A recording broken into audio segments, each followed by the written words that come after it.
Coming up on Look Today, well, an important discussion took place at Caffé Lena in Saratoga Springs last night, and we were there. I've got details. Plus, we've got updates on the Code Blue shelter in Glens Falls and their challenges. And we've got more on the Opioid Diversion Program that was announced in Warren County. All ahead on Look Today.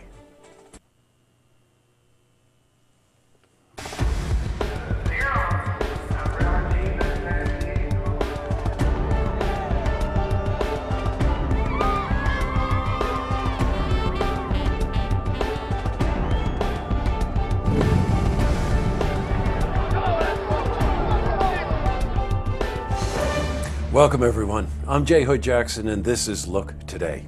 On tonight's program, I sit down with Bill McCoskrie. He's owner and mediator at the Divorce Mediation Center. And we're joined by Nikki Moreski. She's an attorney and mediator at the same center. And they're here to talk about the benefits of divorce mediation. Plus, I sit down with Harrison Freer. He's a board member for Literacy New York of the Greater Capital Region, and we're joined by Roseanne Anzalone. She's coordinator for the group, and they're here to talk about the services they provide to the community. Plus, we've got your weather for the Tri-North counties, but first, these headline stories. Now, in our lead story, well, we got a lot of community news tonight. A very important discussion took place last night at Caffé Lena in Saratoga. And the discussion was titled Addiction and Incarceration in Our Communities. It was sponsored by a group in our community called In Our Name Initiative. Now, this is part of a monthly discussion series at Caffé Lena. The focus of the talks centered on incarceration versus treatment for addiction. Now, we spoke to Frank Zaro. He's founder and chair of the In Our Name Initiative. And we spoke to him about New York State's approach to that subject. Well, I think there's been a great deal of progress made.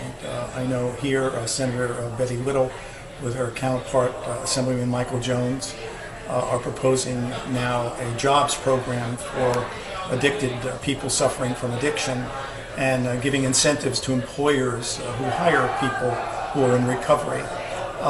Steps like this encourage people to do better. Now, the discussion was riveting. My wife and I and some of us here at Look Media went, and what we learned was really amazing. And we're going to be much more involved with that organization in raising awareness for the issues surrounding the issue of incarceration. In other news, well, the Open Door Mission in Glens Falls now has to raise more money for its Code Blue shelter. We've been following this story for a while, as you know. They raised their initial goal of $650,000. Now, they reached that in early January. Kim Cook, who's the executive director, and her team discovered unforeseen water and sewage problems. Guess what? It's going to require extra money to fix. Well, the new shelter is prepared and fully renovated. However, it is non-operational due to sewage and water pipe situations. Now, the shelter has to raise an extra $100,000. Well, we were at the shelter today and we spoke to Kim Cook, who is the executive director of the Open Door Mission. We've gone from a 3/4-inch line to a 6-inch line, and we had to move it, and so that was big in itself, but mostly it's because of where we're situated. The infrastructure under the street here is intense, and it's very complicated, and so it's not a problem with our building.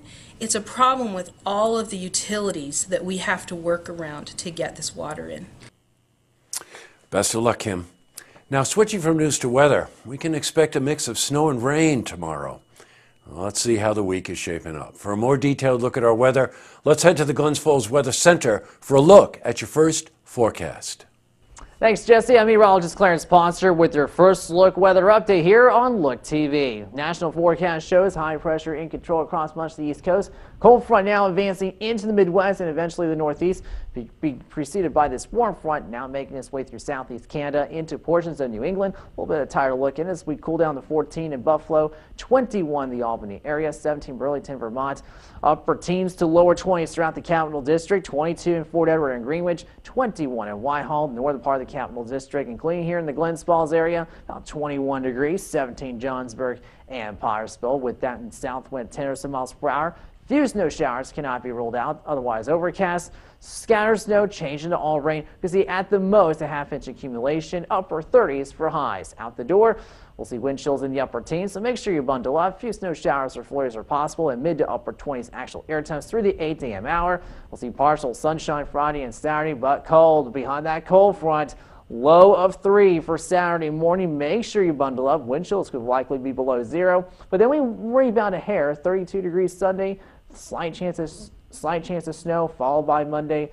40% chance of snow, partial sunshine, highs in the upper 20s after another chilly low of 9 degrees. That was your weather update here on First Look Weather on Look TV. I'm meteorologist Clarence Ponser. Now I'm sending you back to you, Jesse. Thanks very much, Clarence. By the way, a viewer contacted me today. Apparently, Clarence last night, when he was introducing the weather, said, "First Look Weather." He's quite the character, trust me. All right, back to the news. Well, we've got continuing coverage of a new program offered in Warren County called the Diversion Program. Now, we told you about this yesterday. It's a program that offers rehabilitation options instead of incarceration for recovering addicts. Now, Justine Gary is a recovering addict and a participating member in that program. Well, today we spoke to Caitlin Hooley about her. She's the adventure-based social worker for Centers of Recovery. I've personally seen a lot of success. Justine, she's been a great influence in our program. She's a big advocate for our program. She's been sober for 7 months. She really has gone through all of the different uses of the resources that we offer. She's done groups every single day. We have the vocational therapist she's worked with who works with DSS. And so I really think that Justine has used every single resource she's been given. Now, we also spoke to Justine directly about choosing this program over incarceration. I would say that your life is valuable and you're just going to go right back to doing drugs. Boy, think about how this story dovetails with the story we'd led with tonight. This is an issue that I'm going to talk about at the Lookout tonight. All right. By the way, I think Caitlin's last name is Hool. It may not be Hooley, so I apologize if I mispronounced it. Up next, I sit down with Bill McCoskrie. He's owner and mediator at the Divorce Mediation Center. And we're joined by Nikki Moreski. She's an attorney and mediator at the same center. And they're here to talk about the benefits of the divorce mediation process.